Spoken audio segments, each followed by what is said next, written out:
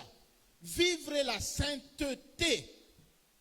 C'est Dieu qui doit allumer ça. Si on dit Moutou, Azaka Kandengewana, les choses anciennes ne sont pas passées, ce n'est pas de sa faute. Il faut prier pour lui que le Seigneur puisse faire quoi? Allumer le feu là de l'amour en lui. Et il va comprendre qui il est. Il y a une autre dimension, Matthieu chapitre 22, le verset 39. Matthieu 22, 39. Et une autre personne va lire 1 Jean 4, 20. Rapidement, nous voulons voir une autre dimension de l'amour dont nous parlons. Ah, il est déjà là. Matthieu chapitre 22, le verset 39.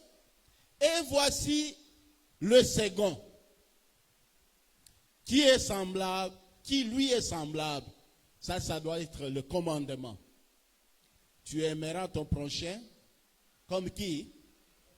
Comme toi-même. Tu aimeras ton prochain comme toi-même.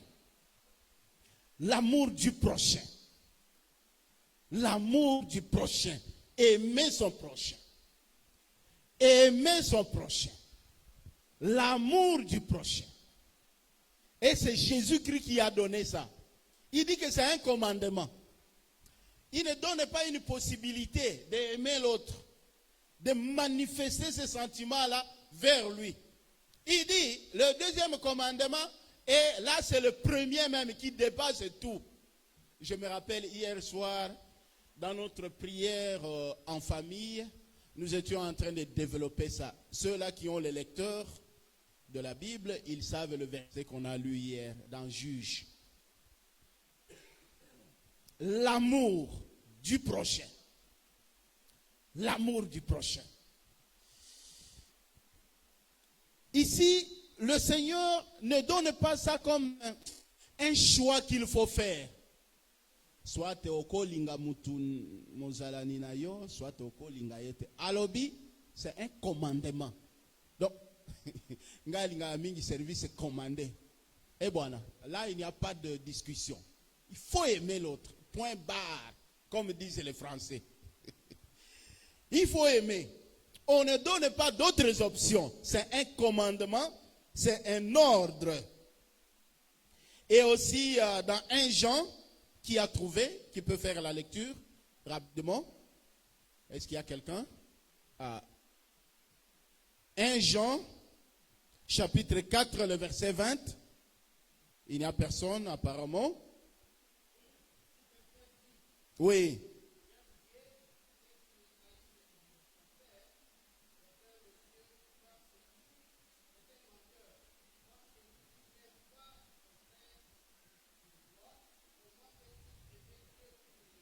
Merci beaucoup. Vous dites que vous aimez Dieu, vous êtes un chrétien, au même moment, vous haïssez votre frère. Vous haïssez votre copain. C'est une contradiction. La parole de Dieu te traite, mais traite à ce moment-là comme qui? Menteur.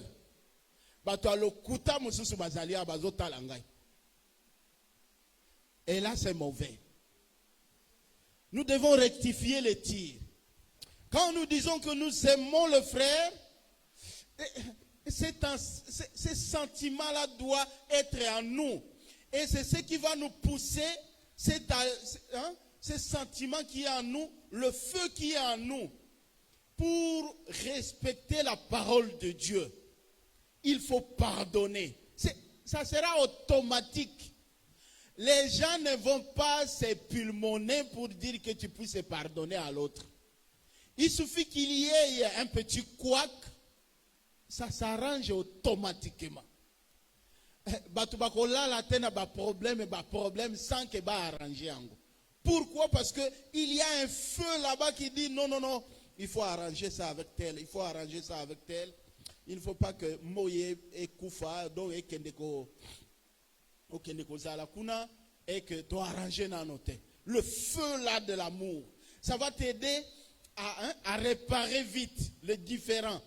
Aussi longtemps qu'on est des humains, il y aura toujours des petits problèmes entre nous. Mais l'essentiel, c'est quoi? Savoir vite arranger comme enfant de Dieu. C'est un commandement, c'est un ordre venant de Dieu. D'ailleurs, Jésus va dire un peu plus loin dans Jean chapitre 13, on ne va pas lire, il a dit ceci: c'est à ceci que tous connaîtront que vous êtes mes disciples, en exerçant l'amour comme moi je l'attends. À un moment donné, les gens sont prédisposés à aider l'autre. Même celui-là, s'il ne dit pas, le fait seulement de voir l'autre, il est dans le problème, il y a un sentiment qui doit te pousser à l'aider. Il faut venir au secours. Vous ne venez pas au secours parce que vous allez attendre quelque chose de cette personne-là. Non. Vous le faites parce que c'est un commandement qui est venu de votre Père céleste. Aidez l'autre. Aidez les orphelins. Aidez les veuves. Ça, c'est la parole de Dieu. Il y a des gens qui sont insensibles, je vous assure. Insensibles. Oyazo souffrir, oyazo na problème. Etali nani? Etali ye. Donc, insensibilité moko notoire, j'allais dire. Et là, nous nous appelons qui? Des chrétiens. Et là, ça ne va pas. Un jour, on est assis comme ça, là, au Conseil des Anciens. Quelqu'un était à mal positionnement, à mauvais positionnement. Il n'était pas vraiment à l'aise. Et l'autre s'est levé vite pour dire, non, non, mon frère, lève-toi, assis-toi comme ça, là, mets-toi comme ça, confortablement. Qu'est-ce qui est arrivé? Il a vu chez l'autre que non, il n'était pas assis confortablement. Il faut l'aider. C'est l'amour qui doit nous gouverner. Au moment où quand il y a un problème, il ne faut pas le laisser dedans. Un chrétien authentique. Et dans l'église, c'est ce qui doit nous caractériser. L'église.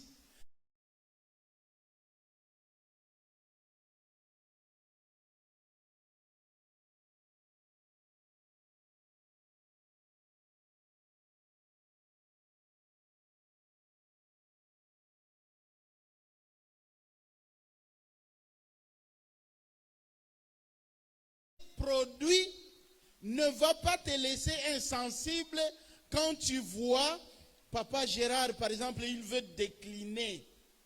Il veut aller dans les mauvais chemins. Tu ne vas pas te mettre à commencer à le critiquer. Le critiquer à son dos. Ah, si y'a l'obaka. Si y'a semaka. Ça n'a fika wapi. Et en a comme, hein. Si vous écoutez des gens qui parlent comme ça, ils n'ont pas encore le feu de l'amour de Dieu en eux. Et notre prière ce matin est que le feu de l'amour là, que Dieu puisse allumer ça en nous.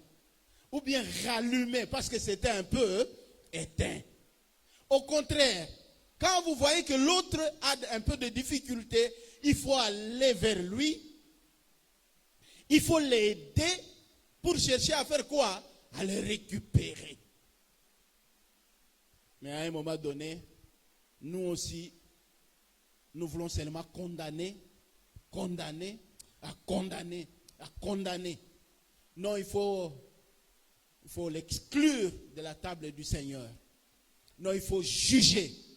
Ah, c'est bien bon.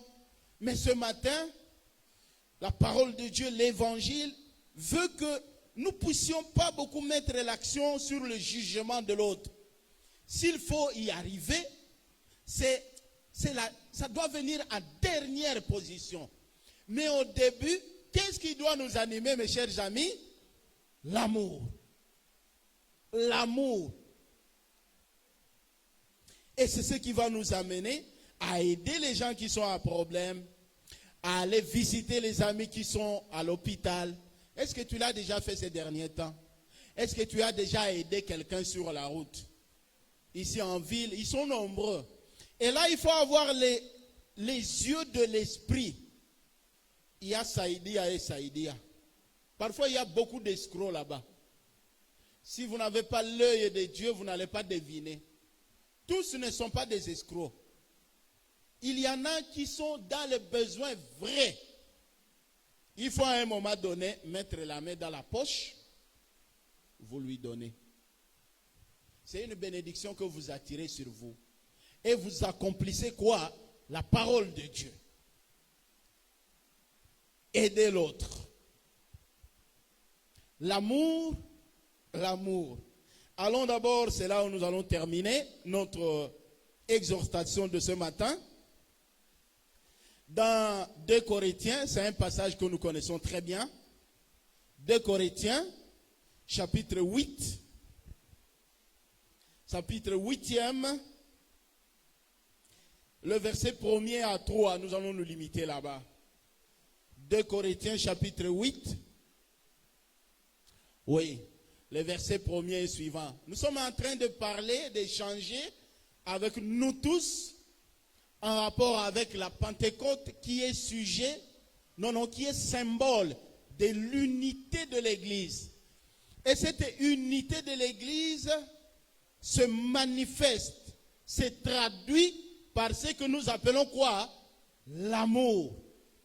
Quel est le paramètre, l'aspect de l'amour que nous voulons découvrir ici là? Suivez. Nous vous faisons connaître, frères, la grâce de Dieu qui s'est manifestée dans les églises de la Macédoine. Au milieu de beaucoup de tribulations qui les ont éprouvées, leur joie débordante et leur pauvreté profonde ont produit avec abondance de riches quoi?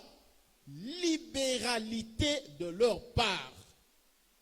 Ensuite, ils ont, je l'atteste, ça veut dire je confirme, la technique.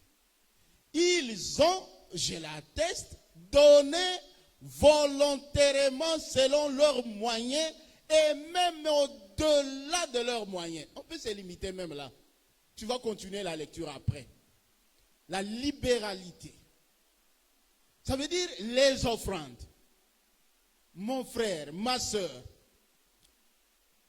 le secret des offrandes se trouve dans l'amour que vous éprouvez à votre Dieu. L'amour. Ce feu-là. Il suffit que ce feu-là puisse t'habiter kozwambongo délibérément, on ne va pas crier sur toi. Jamais. Il suffit que le pasteur, l'église puisse se présenter en besoin. Vous captez déjà ce besoin-là et malgré vos difficultés, va d'abord sur le 2e verset. 2e, je crois bien. Oui. 2e, beaucoup de tribulations, nous traversons beaucoup de problèmes. Et dans ces problèmes-là, le Seigneur veut que nous puissions aussi le servir avec nos moyens. Parce que si vous dites que vous n'allez pas le servir pendant que vous avez des difficultés, il n'y en aura jamais. Il y en a au regard de l'amour de Dieu qu'ils éprouvent. À Kozangate, nous venions de donner les enseignements par rapport aux actions de grâce. Qu'est-ce qui va faire en sorte que nous puissions donner spontanément les actions de grâce? C'est cet amour-là, ce feu-là. Qu'est-ce qui va faire en sorte que nous puissions donner convenablement nos dîmes, les 1/10? C'est cet amour-là. Ça va nous pousser à mettre à part la part de Dieu. Et je ne vais pas parler des offrandes ordinaire pour l'œuvre du Seigneur. Ces feux-là, volontairement, étant donné qu'ils étaient animés de cet amour-là qui débordait dans leur cœur, ils ont vu à part, ils ont mis à côté leurs problèmes, ils ont donné, et la base a été débordée. C'est ce que dit là-bas, je paraphrase. Celui qui a donné les communications, il a dit que il y a beaucoup de zéros sur la liste là de budget. Il y a beaucoup de zéros sur la liste là de l'achat parcelle. L'amour. L'amour. Ce n'est pas de notre faute. Ce n'est pas de la faute de celui-là. Il a déjà oublié. L'oubli aussi peut intervenir. Mais à un moment donné, quand vous prenez l'engagement, malgré beaucoup d'occupations que vous avez, l'amour là va te pousser à dire non, non, je dois m'acquitter de ceci. C'est comme ça que l'Église fonctionne. Là où je nourris ma foi, là où je fais développer ma foi. Si je ne le fais pas, qui d'autre va le faire? Et si quand Moussousou, tu as une réunion, balobaki, maramboa budget, et si la kaka en décembre, toute l'année, on n'en parle même pas. C'est-à-dire, les gens ont déjà développé ça. Il suffit de yebi si kaka bango, un temps, chai, neti tolobaka. Ils font ça d'un seul cœur, sans qu'on le communiquer les kamingi. On nous a dit que non, on va afficher. Nous voulons que l'amour que nous avons à Dieu puisse se manifester à nous et que nous puissions donner nos libéralités, nos offrandes, les différentes sortes. Bayebisi biso na kati na groupe wana to cotiser. Non, ça ce n'est pas les caractéristiques d'un chrétien qui vit dans l'unité avec les autres qu'on doit forcer à faire ceci. Ah, c'est que cette personne-là ne comprend pas encore cette dimension-là de l'amour. Et notre prière pour nous tous, moi y compris, l'amour que Jésus nous a montré. Parce que l'amour, sans les actes, c'est zéro. Je disais que ce matin, nous faisions un petit rappel. Oh non, nalingakayo, nalingakayo, nalingakayo. Il n'y a pas de gestes qui suivent, c'est zéro.